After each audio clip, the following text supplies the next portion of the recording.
All right, lads, welcome back to another episode of Who's Got the Ball. It is just me here for the intro, James, Lone Wolf. Basically, Shane once again has injured his back, or the same issue has come back up with his back that he had before. So, yeah, send him your well wishes because it is not nice and it's causing him a lot of hassle and a lot of pain. So, hopefully, he can recover very soon and hopefully, we'll have him back on here very soon. But Michael does join me for some bumper action on the NBA. We cover every first round matchup and the remaining two playing games that are coming. So a lot of NBA chatter. We'll give our full brackets, mine, Michael, and Shane's over on our socials when the final two teams are confirmed on Friday night. But before we do jump into that with Michael, I want to go a little bit on two key Premier League matchups this weekend, because myself and Shane had prepped to talk about this. So I said I'll put it to use because I think they're really key at this point in the Premier League season, and two games that all four teams involved would really like to win. So first of all, I'll start off with United versus Chelsea. That's in Stamford Bridge on Saturday night at 8 p.m. It's hard to know how this goes because United don't have Harry Maguire. First of all, the situation there where he allegedly said some derogatory words towards the fourth official about the decision of him being sent off. He claims he said it in a different way. Regardless, there's been so many events where players have said abusive things towards the referee, video evidence of it, and after being sent off. And it's never occurred where the player gets an additional game, at least in recent memory. And somehow Maguire gets an additional game suspension. And this only comes to the fore like 3 days ago, and he got sent off like about a month back. So the additional game suspension is waited a long time to come, and it couldn't come at a worse time because Lisandro Martinez is suspended as well for a red card that was very contentious as well. So United are in a tricky situation. It's probably going to be Yoro and Heaven. I do like both of them singularly, but I prefer them with the likes of a Martinez or a Maguire next to them, or Delict, who has been out for a very long time with an injury, because it gives them that stability of playing with a more senior player, and you can kind of trust it more. It's tough for the two youngsters to play alongside each other. I think they have a combined age of 39, so it's going to be very, very tough for them to face off against any team in the Premier League. Manu, whether he plays or not, is going to play a massive part. They need to dictate the pace early, United do, because Enzo's going to be back in for Chelsea. I think he's going to come back in with a point to prove. I think after the suspension, he's really going to want to play hard. He's going to put a lot of pressure on the ball. I think that kind of ball pressure is something that Ugarte can't handle. I think he can do one or two things fine. He's just not a Premier League standard player, I don't think. And he showed that in the first half against Leeds last week when they demolished United. And he was way off it. I think that kind of on ball pressure by Enzo and by the rest of the Chelsea players is going to cause the likes of Ugarte a lot of hassle. Whereas if Manu is in there, he's going to be able to kind of control the game and slow things down when they need to be slowed down and feed the ball to Bruno and the players who need to be fed. I think both teams are probably going to score here. I think Chelsea are a threat going forward when they've got Palmer on it, and Joe Pedro has been quiet for a while, but overall he's had a good season. I just think neither team can defend well enough to keep a clean sheet here. As a United fan, I would like to say that United are going to win, go 10 points clear of Chelsea, and really solidify Champions League. But I can't see that happening based on how they played against Leeds. And Chelsea were very poor in the second half against City. They were cut apart, but United aren't up to the level City are at right now. So I think both teams score. I think both teams score twice, and I'm going with 2-2 draw. Um, Shane did send in a prediction for this one because we had prepped to talk about this and another game. So he said that in his message, he said the two teams are not having the best of time, but he does think United are better. But he'd rather sit on the fence with this one and go with a 2-2. So same as me. And we both think this is going to be a 2-2. I think United won't want to lose this more than anything. And I don't think Chelsea are good enough to win it. So we both got a 2-2 there. Next up, the Premier League could hinge on this City versus Arsenal matchup on Super Sunday. I think if City win, everything goes towards them with their momentum. I think Arsenal really, really, really cannot afford to lose this game. But if they try to sit back and absorb the City pressure and play for a 0-0, which I wouldn't put past them because it may be what they try to do, then City are just going to beat them the same way they did in the FA Cup. Arsenal, they'll say they tried to play a certain way and remain compact and remain a team that didn't concede too many goals and still play their own football against City in that FA Cup game. They didn't. They were playing for a 0-0. They were playing to get it to penalties, or they were playing to score off a corner at some stage from a counter attack. They weren't playing as a team that was out there to play football the same way that City did. And Man City have looked really good lately. Cherki has looked brilliant. He was brilliant in that game against Arsenal. I think he'll be a very good. He'll have a very good game again this weekend. Bernardo Silva just announced he's leaving in the summer. I think he'll put in a big shift and he'll want to drive this City team towards a Premier League title in his last season. Haaland is obviously someone you can never look past with his finishing. And then you've got Semenyo just roaming, could pop up anywhere and do anything with the ball. He could score from anywhere. He could set up Haaland beautifully. He could link up with Cherki. He could set off Doku down the left. Doku's someone who's got a lot. I just think that City, they just have so much and so much more than Arsenal. The way Arsenal played against Lisbon, I didn't watch a minute of it and I won't watch a minute of it because from what I heard from people who did, it was just putrid. And it was the same. I said after the first leg, when it was 1-0, they were going to go out and do the same thing in the second leg and hope to get another 1-0 or a 0-0. And that's what they did. And the viewership reflected that. You can see Madrid and Bayern on the same night, 2.14 to 2.25 XG in that game, and it was 4-3 to Bayern. Bayern, sorry, had the greater XG in that one. No, sorry. It was an unbelievable game of football. It's exactly what football should be. Both teams going for it, both teams doing the best that they can, both teams wanting to play. And both teams had superstars, so it was even more attractive for fans to watch it. And then Arsenal 0-0 with Sporting Lisbon, and the game was 0.64 to 0.29 XG. Lisbon couldn't get anything going. Arsenal didn't want to get anything going. Less than 5 million total global viewers, one of the lowest Champions League quarter-final viewerships ever. It speaks for itself, the way this Arsenal team play. They're going to do it again. Nothing is going to stop them from doing this. This is just the way they like to play. I don't understand how anyone would like to watch this, even Arsenal fans. I think Arsenal do not have enough of an attacking threat. I think Rice and Zubimendi will be all over the place with this Cherki Semenyo combo. Bernardo Silva getting involved as well. I think the league will swing this weekend. Cherki's going to have the time of his life. Semenyo's going to have the time of his life. Haaland may pop up with a goal. I'm going with City to win 3-0. I think that the Premier League title swings this weekend and the momentum all goes back to Manchester with City. I think Arsenal, just the way they've played lately, I think if the football gods are going to get involved, they're going to stop a team like this one in the Premier League because the way they've tried to play the last month or two has just gotten worse and worse from earlier in the season. And the viewership of their Champions League quarter final clearly shows that people are not interested in watching this. Shane's thoughts on this one. He had Arsenal are going to try and make it the most boring game of all time. 4 centre backs across the back just sitting in. But City are in form and I think they'll manage to nick it 2-0. He's thinking the same way as me. Arsenal are playing for a 0-0. A draw here helps them out a lot.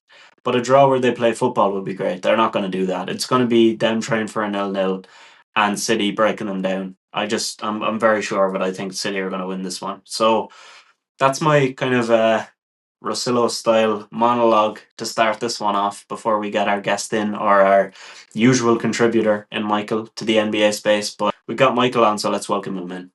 Okay, so it's just me and Mike here for the NBA side of things. Shane is out. He's on IR for this week. He's got the back injury is back again, so send him your well wishes. But we're gonna hold it down with the playoff discussion. So the playoffs round 1 starting this weekend, and we've got some games from the play-in, so we're going to touch on all of that stuff. But Firstly, how are you, and what have you made of this week so far? And I'm sure you're looking forward to the weekend.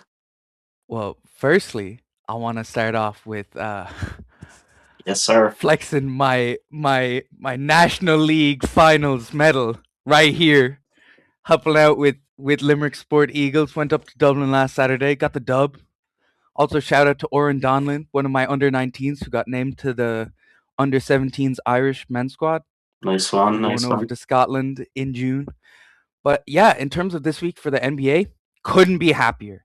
This is the most, this is what Adam Silver dreamed of when he made the play in tournament. The storylines came out of every game. Chef Curry is at it again. The Magic fall apart in glory against the Sixers with Franz Wagner limping off. LaMelo rides the highs and lows of the Melo roller coaster. It was fantastic basketball, and I actually can't wait for tonight for the next playing games before, because honestly, the first round might be boring in comparison because we might just see some overpowering teams and some 4 or 5 game wins. Yeah, yeah. I think the playing games are probably more of a contest than we're going to see in some of the first round. You're definitely right about that because the teams are on a similar level, so that makes it kind of interesting. And they all played pretty hard, which you like to see. There was no like Chicago Bulls action like we see all the time, where it's just like, why are they even in this tournament? But yeah, congrats on the win, of course, with your team. So see you repping the medal, and congrats to your boy for the call up. But what we want to start with right here is looking at the first round. So we're gonna release our full brackets when the play-in is confirmed. So Friday night are the last two games, and we'll know for sure then what the full bracket is. So we're going to release our full brackets confirmed over on our socials at that point. But we're going to touch on the first round here now. We'll start in the West because I think there's some interesting matchups on the East side that I think are probably closer. So with the West, we're looking first of all, we've got the Lakers versus the Rockets confirmed. I think we'll come to a little bit at the end about the Warriors and Suns, because they're playing the last play-in matchup on Friday, and what that game might look like. But I don't think there's too much time to be spent on Thunder versus anybody because I think they'll blow either of those teams away. It just matters about how many. So let's start with Lakers Rockets. Regular season record was 2-1 to the Lakers. Luca though had 40, 36, and 25 in those three games, and he will most likely not be playing. They're still stringing it out, but it's not going to happen. He's in Spain, I believe, getting like shots into his hamstring to try and increase the recovery time. But grade two hamstring injury is like 4 to 6 weeks. Reeves is out for 4 to 6 weeks. I think all of this lines up for a Rockets win at this point. Yeah, I'm right there with you. I think another big part of this is really KD versus LeBron. And I think KD is going to take it so personally. Like, I think the last thing he wants on his resume is 41-year-old LeBron bringing out the 2018 Cavs again, or the equivalent of said team, and beating the Rockets in round one after them struggling to finish this season. I see this going one of two ways. It's either the Rockets continue their struggles and really like can't get anything going against these Lakers while LeBron completes mastery of basketball at age 41, or LeBron just gets jumped cuz he might have absolutely zero help around him. Uh he's very dependent on role players outplaying their usual performance. And that's always very difficult when you're in a playoff setting because if two of those guys aren't hitting, you're getting blown out by 20 because Kevin Durant now has 37 points and Amin Thompson will have 25. And I think that lack of being able to deal with the Rockets' athleticism on the wings as well will be a huge coaching point for JJ Redick. And we'll really see now JJ Redick and Ime Udoka, how these two coaches match up, because they're going to be game planning for each other, and that's going to be the real decision, is how do the role players kind of handle this pressure now in this first round matchup. Yeah, I think that is probably the most important part because you've got KD versus LeBron, like you said, but this time, once again, KD is in a situation where he has a much stronger team on paper.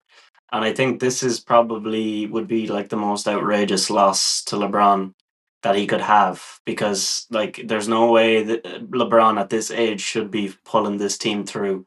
So if they manage to win the first round, I think that would be one of his greatest achievements because it's looking like that's very unlikely. Like you said, a lot of players will have to play above their level, and I really can't see that happening against the physicality of the Rockets. I just think they're going to bully the Lakers. I think the Rockets do just for the fact of it's LeBron and the fact that the Rockets have stumbled a lot this season. I think they do give up a couple of games here. So I have them winning in six. I just don't think the Lakers can do anything close to winning this with Luka and Reeves out. Yeah, I'm right there with you. I have the Rockets winning in 6.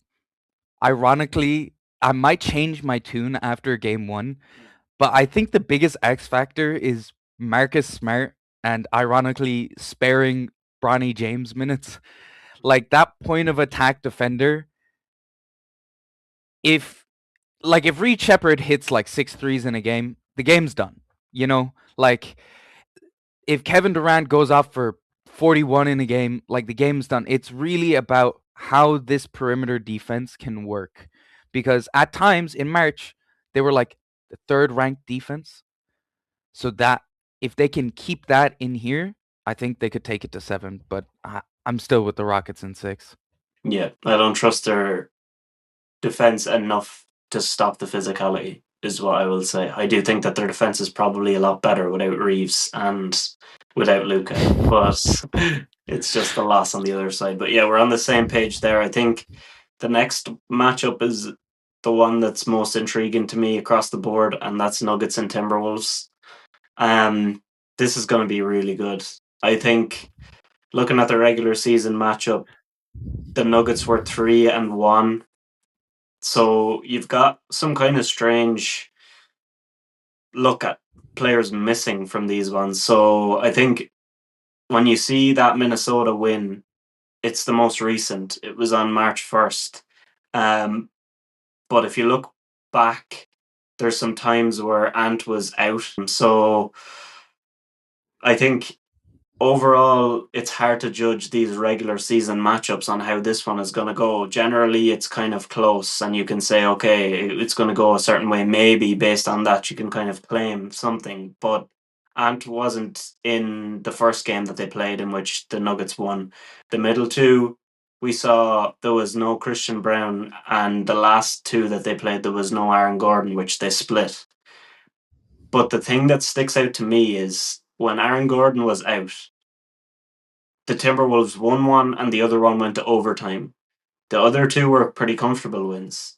So I think Aaron Gordon is a key to this matchup. That's the one thing that I've noticed when they played through the years. And even last season, when Gordon was injured in the playoffs, it was a huge, huge issue for the Nuggets when he wasn't at 100% and when he wasn't in the game because of injuries last season and this season. They've been a different team.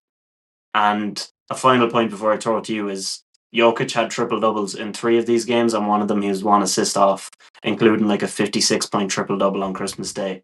So I think Jokic is going to destroy Gobert in this, and I don't know how many games it's going to take, but I think the Nuggets have it. I I think this is going to be a 7-game series, first of all. And I think you look around the league, there are certain matchups that are must watch for the first round. There are other matchups you can kind of I can look at the highlights like Blazers. I'm sorry. I will not be watching that. I'm not going to watch Wemby drop 36 on Donovan Clingan, who's been so good to me in fantasy all year, okay? But this matchup is a must watch. Anthony Edwards wants it. That's the thing about this Minnesota team that like everything you said is completely right. Jokic destroys this team normally, but like he wants this matchup. He wants the pressure. He got bounced by them one year, beat them the next year. Like he wants this back again. I think he feels like, "Oh, we've done this before with almost exactly the same team." And this new addition, Ayo Dosunmu, ever since he's got there, their pace has went from 21st to I think 6th in the league with him and Bones Highland um helping push this. I think this is going to be a really really close matchup. And I think the biggest thing is like you said, Aaron Gordon does he continue being a superstar in his role? I've got to say because ever since he dropped 50 for the Nuggets, that man just does amazing things for that team. And I kind of feel like they should have traded Jamal Murray, even though everybody swears he's the playoff guy. But like, I think Aaron Gordon could do a bit more. A Desmond Bain trade a year ago might have been okay, but whatever, whatever. No, I do not agree with that whatsoever. I just think Murray is next to Jokic, like we've seen it win a championship. But Well, I think this is Nuggets in 7. yeah, Even still, I think Peyton Watson is back. They've got their whole team back, and Jokic wants to win. I think they've got too much on the ropes right now. I think they're gonna drag it through, but I think it's gonna be a tough matchup. yeah, I do too. And I think there's a few things that kind of sway me towards what I have here, and I have the Nuggets in 6. That is because of the fact that you mentioned Peyton Watson is back. Maybe we'll see what happens with game one if he plays or if he plays limited, but by the end of the series he'll be in full flow, I think. Edwards and McDaniels haven't looked 100% since they've come back from knee injuries, and they probably will be fine, but those are things that linger in my mind. And although I 100% agree that Ant wants this and he wants the toughest matchup, there's probably 1 to 1.5 other people on the roster that want it. And that includes Chris Finch because like these guys are not built the same way that Ant is. And I think this is lining up perfectly for a first round exit after back to back conference finals appearances and it being a way that Ant steps away this summer and he puts pressure on the front office and we see a big move, whether that be a Giannis trade or something else.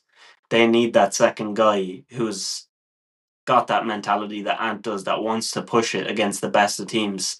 And he can't do it all on his own. And the Nuggets are going to be smart about it, even though they're not the best defensively. They'll know how to frustrate him, and they've shown that throughout the years with throwing different things at him.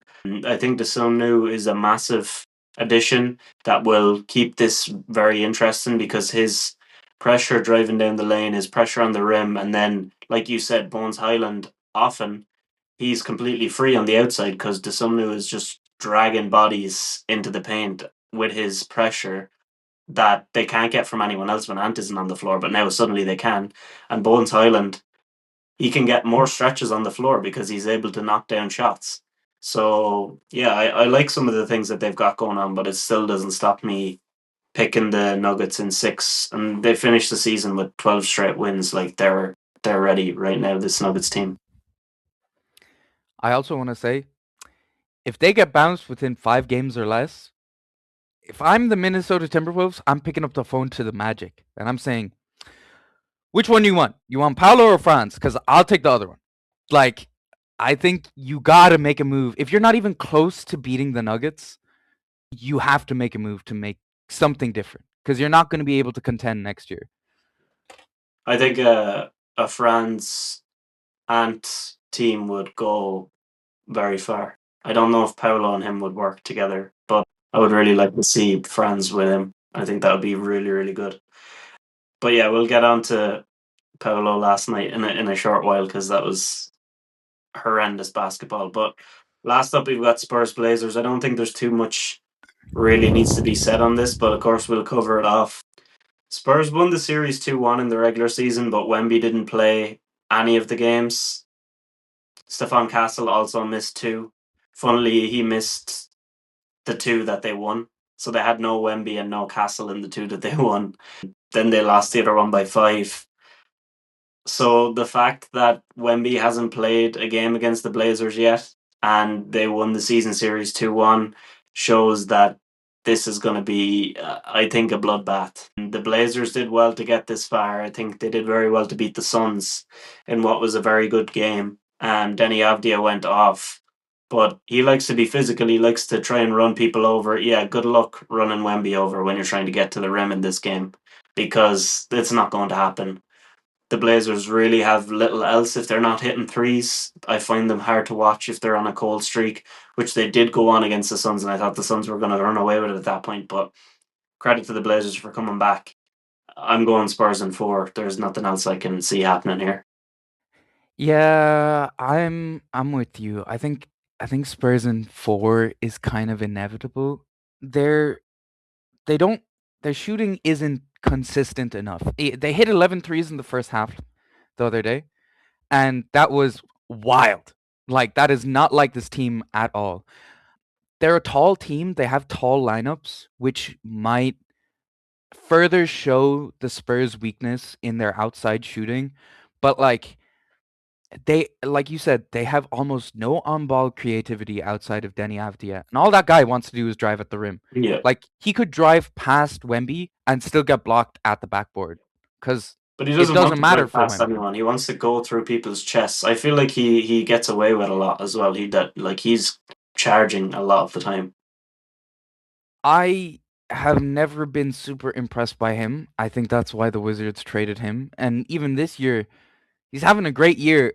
I'm more enamored by Donovan Clingan than I am with him, and that's going to be the other thing. Donovan Clingan is a great center. I actually think he's one of the better centers in the Western Conference, even right now. But like, what are you doing to Wemby? Like, even OKC, they've got 3 or 4 guys that can just keep running at him.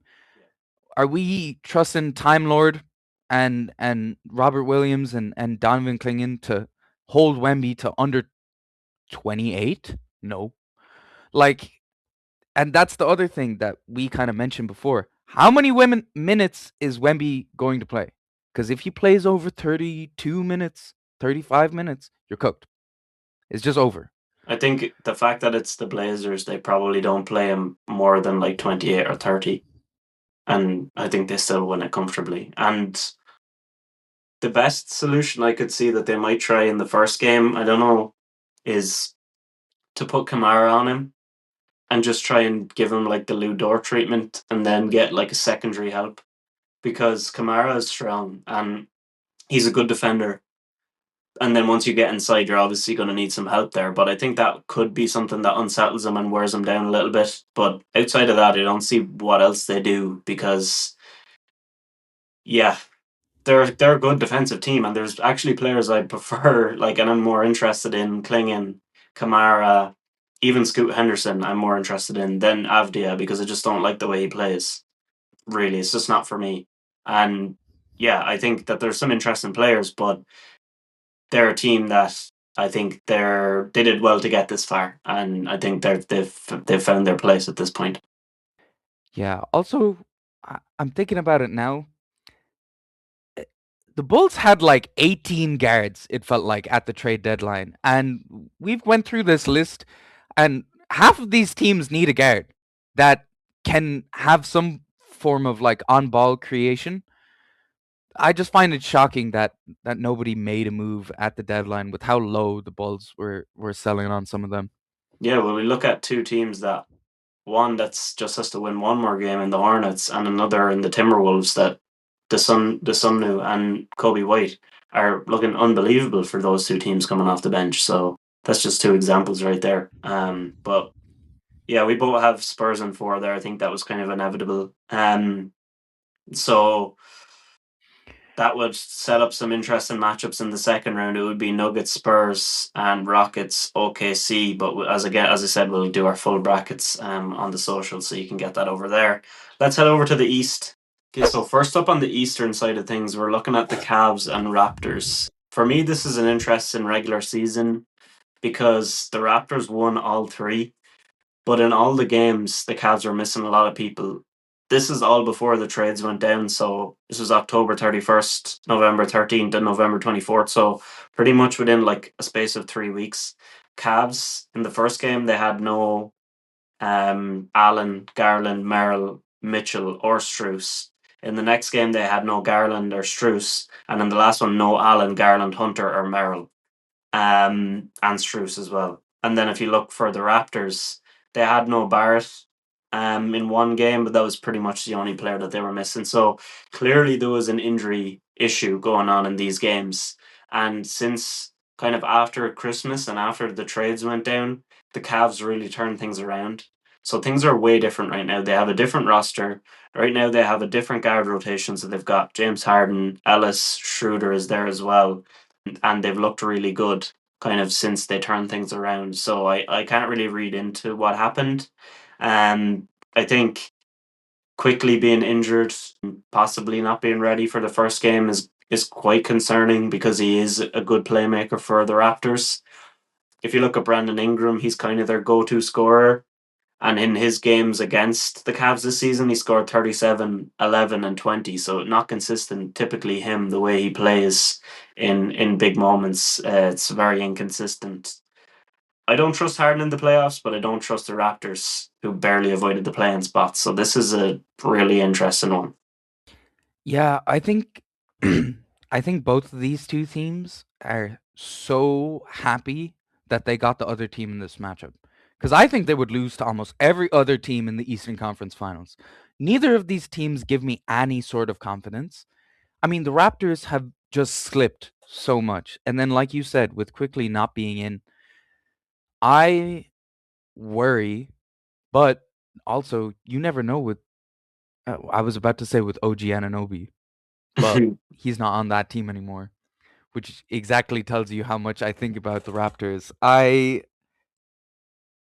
just I'm so when it comes to this matchup. I think it's gonna go to 6. Yeah. And part of me wants to say the Raptors just because like is Harden just gonna drop under 10 points for 3 of these games? Because if he does and Donovan Mitchell is doing everything, that's gonna be really rough, man. And really rough for me to see the Cavs winning. The other thing is, on the other side, Jakob Pertl, who's been in and out all season, had a crazy, had a really bad back injury, came back, kind of played decently at the end of the season. Will Jared Allen and Evan Mobley step up and give him that trouble under the rim like they should, especially with Harden there? Like, I feel like there's so many variables that I can't put a pin on. Okay, I know this player is going to do this. The only thing I have is Donovan Mitchell is going to ball as hard as he can because the only thing he's ever wanted to do is win, and he's never had a team around him that has helped him do that. And for that alone, it's more or less him or Scotty Barnes and Brandon Ingram. And I'm kind of feeling him. So I'm going to have to go with Cavs in 6. Could be 7, but I just think they kind of have too much for the Raptors to handle immediately in the first round, especially with quickly coming in late into the series. Yeah, I agree with that. I've got Cavs in 6 as well. I just think that the difference between this and last year is Garland just didn't play at the start, and they had basically a force of Mitchell to do everything, and he couldn't play make for them and score. And he does give a decent amount of effort on the defensive end as well. Whereas I think this time around you've got Harden, and even if he only drops 10 or 11 points, he's probably going to get 9, 10 assists because Mitchell is going to take that scoring load. I don't think it's a situation where it's like when he was with the Sixers and he flopped on us when we needed it, because that was a much bigger matchup. Like we managed to get through matchups before that because of Embiid's scoring ability and because of Maxi's scoring ability. Whereas now I think Donovan Mitchell is good enough for that, and then between Mobley and Allen combined, you're looking at, I think it's a good situation. It's not the same as the Cavs last year for those that are comparing it to them in the playoffs last year. I think even if Harden does go missing on the scoring end, he's still going to play make. And I like Schroeder and Ellis coming off the bench as well, so I don't think there's that that much of a big fall off if Harden isn't playing well. You know, Schroeder's going to give it his all, and you're going to get some good minutes there. So yeah, I've got Cavs in six as well. I do think it's hard to beat Toronto in Toronto, but I ultimately think they're going to lose at least one there because people going off on the Raptors when they went on their good run, they just played useless teams like pretty much constantly and they beat them. So I just think that they're not somebody that's ready for this moment yet, and they did well to avoid the play in my opinion. Yeah, I actually don't even think I have anything more to say about these two teams, so we can keep it pushing. Yeah, I think it's probably apart from the Blazers and Spurs that it's the least interesting matchup. Yeah, I think I'd rather see OKC Warriors in the first round Yeah, me over too. Cavs Raptors. Me It might too. get really rough at points in these quarters. Yeah, it's going to be hard to watch Colin Murray Boyles trying to play make for the Raptors without quickly. Yeah, this is going to be tough. Let's move on to the Knicks and Hawks. So you're looking at the regular season record here. It was the Knicks winning twice and the Hawks winning once. The two games that the Knicks won were very close. They won both by three.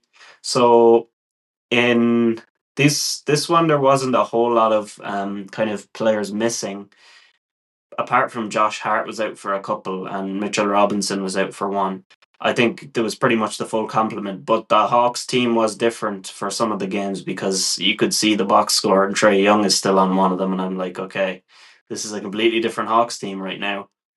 But when they most recently played on April 6th, Dyson Daniels fouled out. When they played on December 27th, Okongwu fouled out and he had four fouls in the game on January 2nd.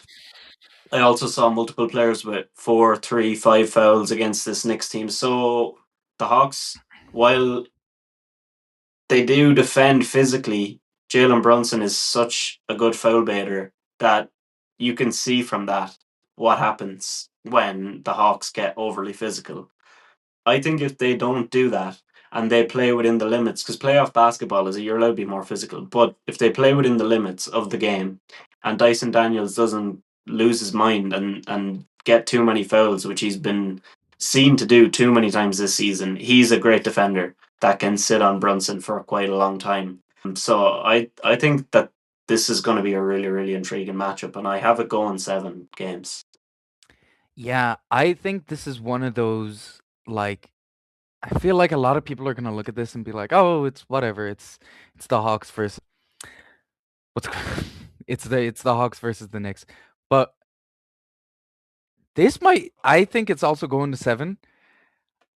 This might be really tough cuz like you said, Brunson is a fantastic foul baiter, but this Hawks team is super deep actually. Like, and they've got a ton of people to throw out if they do get into foul trouble.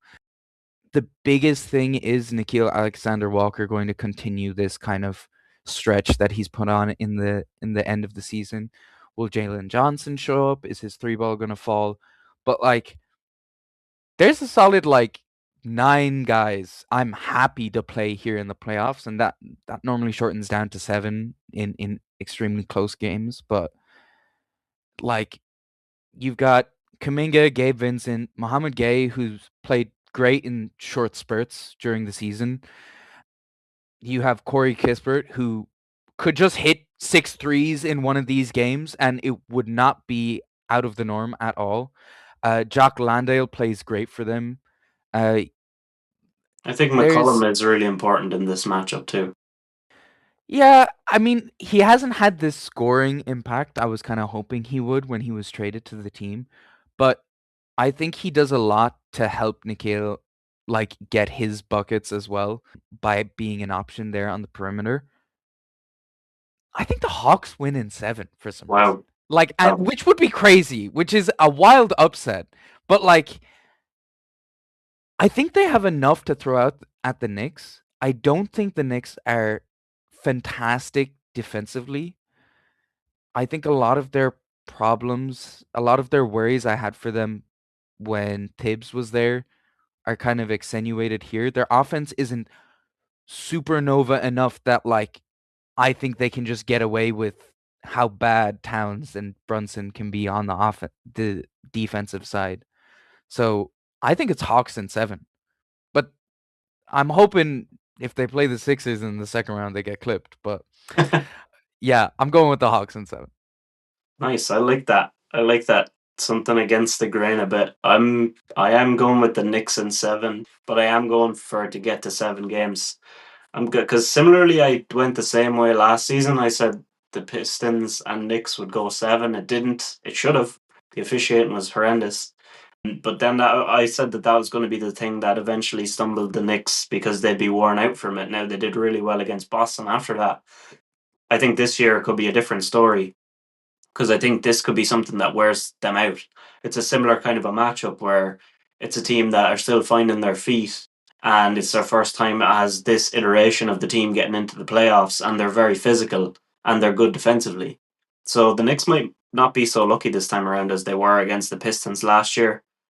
I do think that the Hawks do need to dial in what they're going to do. They can't use everybody, like you said. They need to use them for the way certain things are going, they need to adapt. So I hope everybody is ready for that, and I'm sure they will be. But I do think McCollum is important because he's played in the playoffs before. And he knows what to do in terms of playmaking and slowing the game down when it needs to be slowed down. I do think he's been very good since he got there, especially with Jalen Johnson. They look to have a good little partnership going. So I like that, and I do think that Alexander Walker, you brought that point up. If he can continue to be hot, I don't see how I don't see any reason why it couldn't be Hawks in 7. But if he's a little bit colder, I think the Hawks do struggle to have a final option to score for them. So ultimately I've got the Knicks in 7. But yeah, I think this is a coin toss at this point. I just want to say if the Hawks need someone, if they that little person to score, if Nikhil Alexander Walken's not there, Jonathan Kuminga.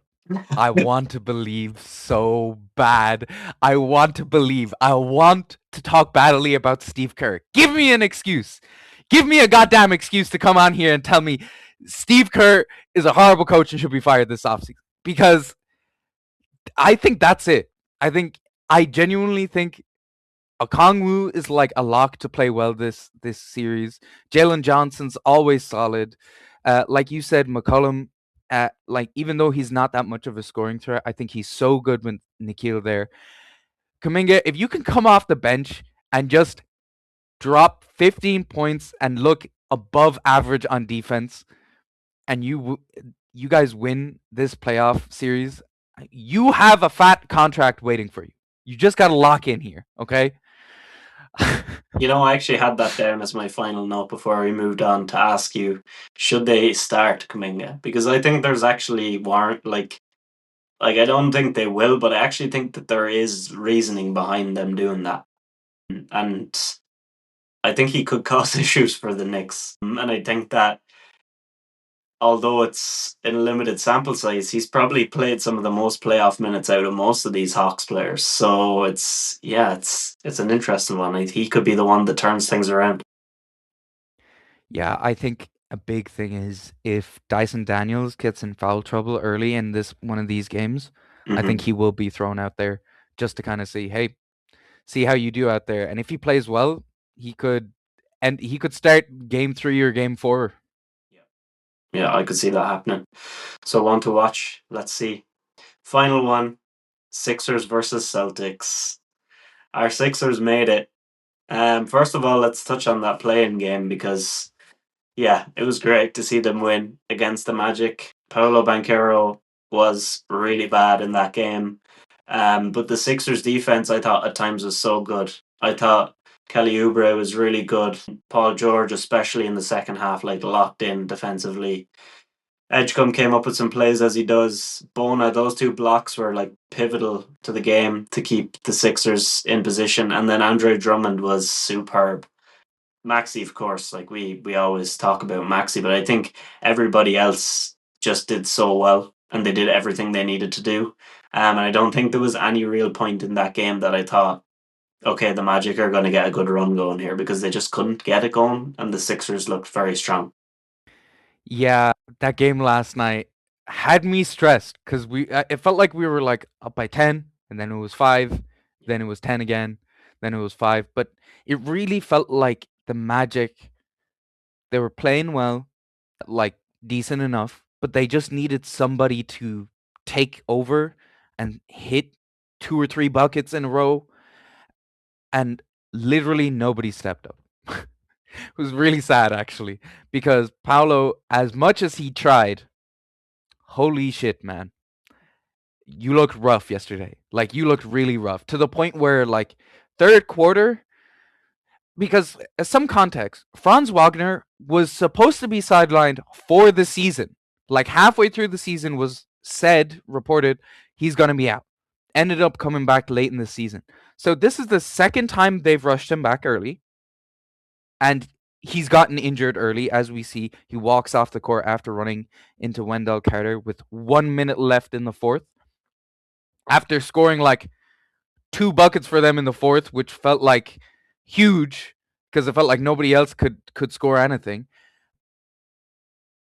It just, everything, the keys have really been given to Paulo, and he had the All-Star season and it looked like it was a good choice, but I was always very vocal. I don't know if you remember back when we were working together, and I would say they should trade Paulo. I prefer Franz. Like I've always not really been a fan of how he plays.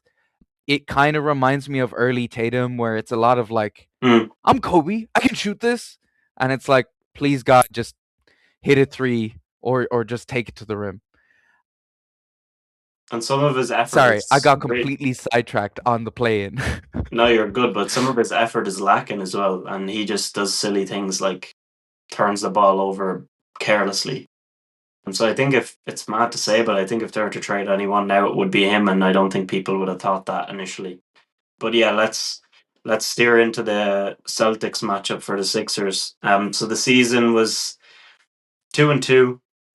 Obviously, Tatum did not play in any of the games for the Celtics, but no Paul George for the Sixers in any of those 4 games either. And then Embiid missed 2, and then he played 25 minutes in one and 20 minutes in another. So, yes, the Celtics didn't have Tatum, and they have him now, but the Sixers didn't have Embiid pretty much for any of them, and they didn't have Paul George for any of them. I think this is going to be a closer matchup than people think. And if a massive if the Sixers can somehow sneak one in Boston and Embiid is back for game 3, I'm going to have massive belief. If it's 2-0 and Embiid comes back for game 3, I'm going to say it's too little, too late. But if it's 1-1, I'm going to have a lot of hope. Ultimately, I'm going Celtics in 6. Okay, I can't believe we have the Celtics in the first round. That's This is like the one thing we did not want.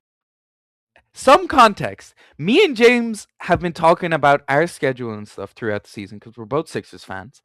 And we have been talking about the possibility of playing the Celtics in January. We were talking about how we need to win X amount of games to miss the Celtics and have somebody else clip them early because we did not want to play them.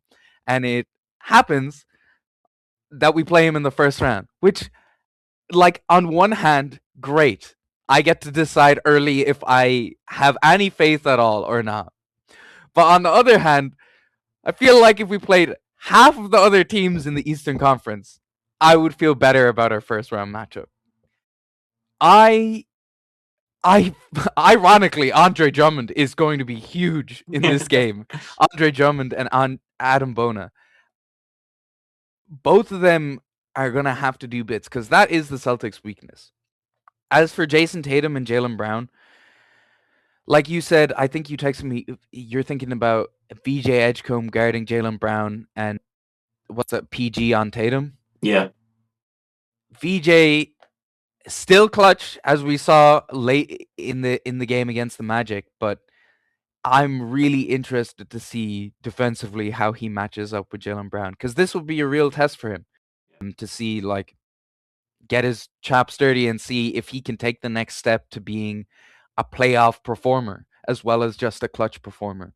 But I also have Boston in 6 because I even think 6 might be it might be Boston in 5, dude. Like it could be the first 2 games could be nasty. And if that happens, I'm going to be really really upset because I had no faith in this team after the McCain trade.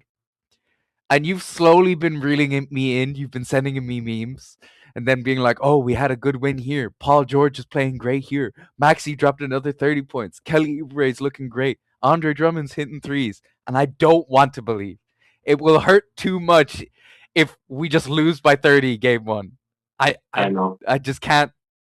And it hurts even more because it seems like every time the Sixers play at a reasonable hour Irish time, they get waxed. And it's going to be 6 p.m. on Sunday. And I just know I'm going to bed on Sunday depressed after this game because we're going to get waxed. Um, I mean, if we come with the effort and there's a good game plan and the matchups are correct, we can make a game of it. But Nick Nurse, I don't trust him. I just don't trust him at all. And I just don't think that we're going to make a good enough stab at this. I just do think that I'm going in 6 because I just think Embiid will drag himself back out there, even if he's only half ready, and give us a good chance at home to get a little bit of momentum. But I think overall the Celtics are far too strong. Tatum, since he's come back in 16 games, in 32 minutes, he's dropping 22, 10, and 5 with 1.5 steals. He just looks great. His shooting hasn't been as good, so I do think that strong defenders like PG and Oubre can upset him. But we really need VJ to have an unbelievably good series. But I have some confidence because I think he had the best. He forced Brunson to the lowest effective field goal percentage of anybody this season in multiple matchups. So I think he's good enough if he really locks in, and I don't see any reason why he won't. But yeah, we said both sides. I just think yeah, 6 Celtics and 6. We both have it. So before we go from this portion of things, we've covered a lot, but just quickly, I know we got our last 2 play-in matchups. This comes out on Friday, so they'll be tonight as you're listening to this. Suns hosting the Warriors and the Magic hosting the Hornets. I don't want to spend an overly long time thinking about the Magic and Hornets. I just think there's no way the Magic win. I just think they're not good enough. And I like what the Hornets did, and I don't think LaMelo has as bad a game as he did. As long as he's not suspended, the Hornets win. In a very short summary, do you agree? Yes. Okay, let's Very let simply. let's look at the other side then, because I think that one is. I don't think there's any reason to talk about that one. The other side, Suns versus Warriors. Talk to me. Suns versus Warriors. This might be another banger playing game. This is the game to watch because like even the Suns against the Blazers, like the one thing the Blazers give up is a lot of long twos, and that's what the Suns have been shooting all year. And for them, not really, it felt like they didn't have anybody to take him over that, like to keep that lead in the fourth quarter with Denny dropping what is it 14 3 and 3 with one turnover in the fourth quarter alone. Just crazy stuff. But the only thing about the Warriors, I would have full faith in them. But Draymond was limping at the end of that game. And like I think the big thing is this is another like coaching matchup game again. Mark Williams is getting no minutes on the Suns, which I think he'll have to play more, especially against Kristaps Porzingis for the Warriors. I actually have no idea who wins this. I hope the Warriors do, because it's always amazing to see Steph in the playoffs and to see him go off for like 45 in one of these games against OKC. But on the other hand, if the Suns win, they could just beat up OKC and cause an injury or two. But I have the Warriors winning. I just think Draymond, whatever Draymond has, he's going to play through it. And they're just going to drag themselves into the playoffs again and get whopped in round 1. Yeah, I agree with you. I think the Warriors have it. I thought the Suns would beat the Blazers, to be honest with you. I thought they'd beat them by maybe 5, 10 points, but they just could not get it going, and I just think they're gonna regret that because it's gonna be prime viewing between Draymond and Dylan Brooks once again out there. They should just allow both of them to have like unlimited fouls if as long as it's on each other, because that would make for a very interesting game. But yeah, I think Draymond will be fine to play, and I think Steph is just too much for what Booker didn't have a great game. And I think that the Warriors' defense is probably better, although it's not as physical. It is better when they have high effort. I just think that the Suns are not the finished article, and they're building towards something a little bit more. Jalen Green doesn't drop as many points as he did again. There's just no way. So yeah, I'm going with the Warriors too. I like it, and the fact that the Warriors beat the Clippers means that OKC now have a lottery pick in the next draft, and if the Warriors beat the Suns, that will give them a 10% chance at a top four pick. So they could be rolling next year with Darren Peterson added to this team or AJ DeBanza added to this OKC team. It's just unfair at this point. It really it goes to show, first of all, always take advantage of bad organizations. Like the Clippers. Always take advantage of bad organizations because that is how you get set up like this for the future. I don't know, it just goes to show you how much of a genius Sam Presti is. That guy, how does he lose from here? His scouting team's phenomenal. His draft process is phenomenal. Their player development is great. The vibes in the locker room is great. Like he it's it's difficult to see where the fall off for this team is in the next 6 years if he keeps making smart moves like this. I think some other team I think should come in and pay him an absolute mountain of money to come in and sort their teams out because so many teams around the league could use him. if oh yeah, if I'm James Dolan and Sam Presti decides like, you know, I've done what I can here in OKC, I might give him like a $50 million deal. Like just come save the franchise. If one of these expansion teams opens, like they might offer him Yeah, the crazy. biggest like front office contract Mm-hmm. in the league. Because they're going to be capped on what they probably give them like 70% of the cap to spend, so they might as well go all in on the front office. Like so, it could well happen. Let's see him resurging with Supersonics back in Seattle. I think the last thing I want to say on this play-in matchup between the Warriors and the Suns, um, I've been reading into Suns fans and what they've been talking about their team over the season and stuff because I really did also think, like you, that they were going to beat the Blazers.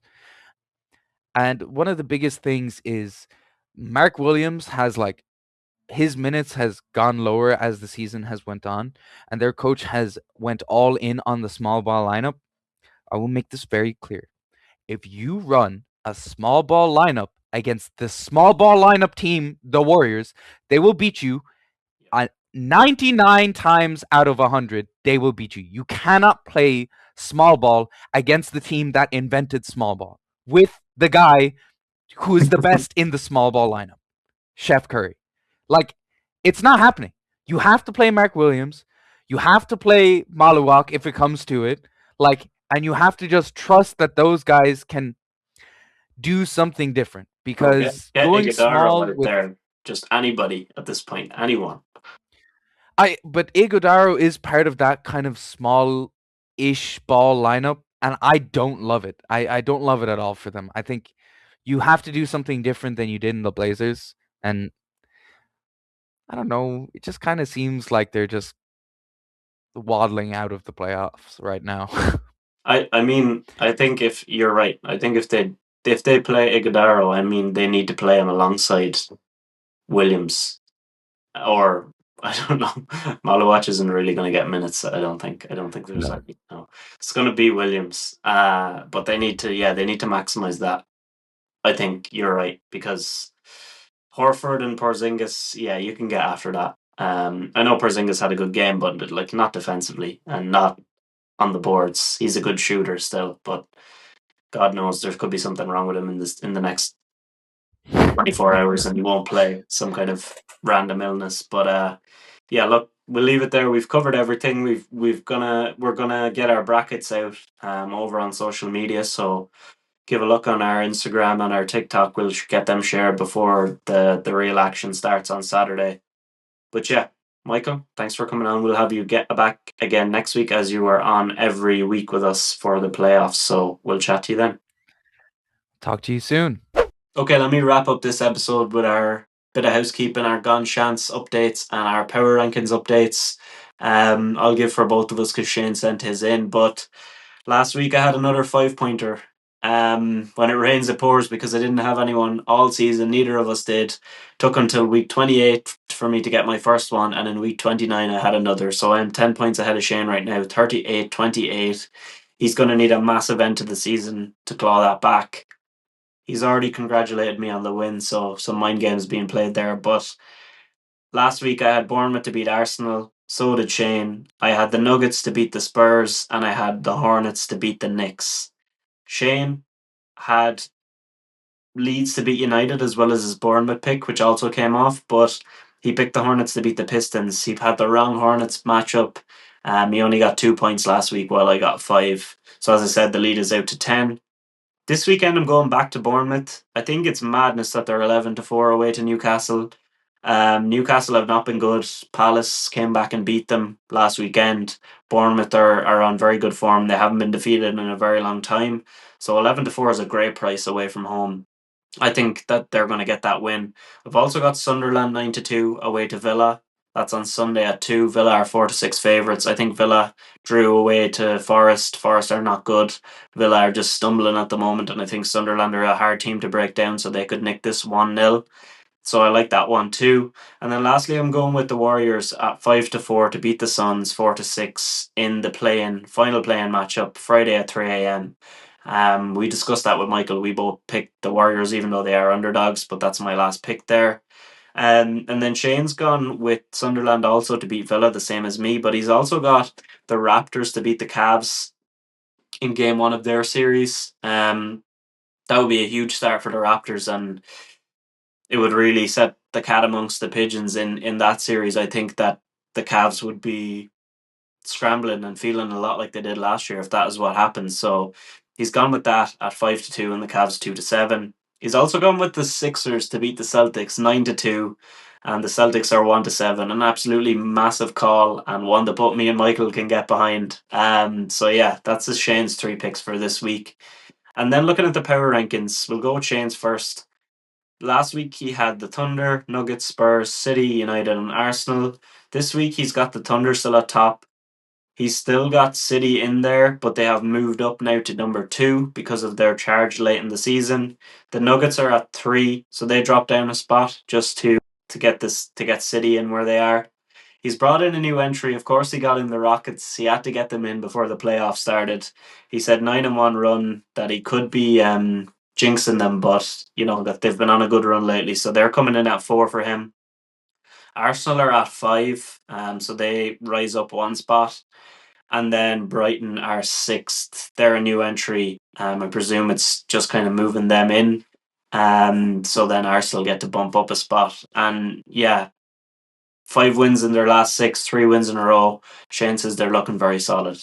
And as you'll see in a second, I do agree with him because last week I had Thunder, Nuggets, City, Spurs, Man United, and Arsenal. This week I've got Thunder, Nuggets, Spurs, City, the exact same top 4. I think the NBA teams are putting on much more of a show than any Premier League teams are at the moment. Although, if City beat Arsenal, I'll have to move them up because they're looking like they're very good, and this is the big test for them now. But yeah, Thunder, Nuggets, Spurs, I think they're the 3 strongest teams, and they're all in the Western Conference because that is the stronger side of things. So they're my 1, 2, 3. City 4. Brighton in 5th, as I mentioned, 5 wins in 6 and 3 in a row. They're 2 points off 6th, so they're really charging for Europe. Could even push as far as the Europa League. And then I've also got Bournemouth in at 6th. So I dropped out Man United and I dropped out Arsenal because, look, United were really poor against Leeds. They've been up and down the last few weeks, and Arsenal have been really poor lately.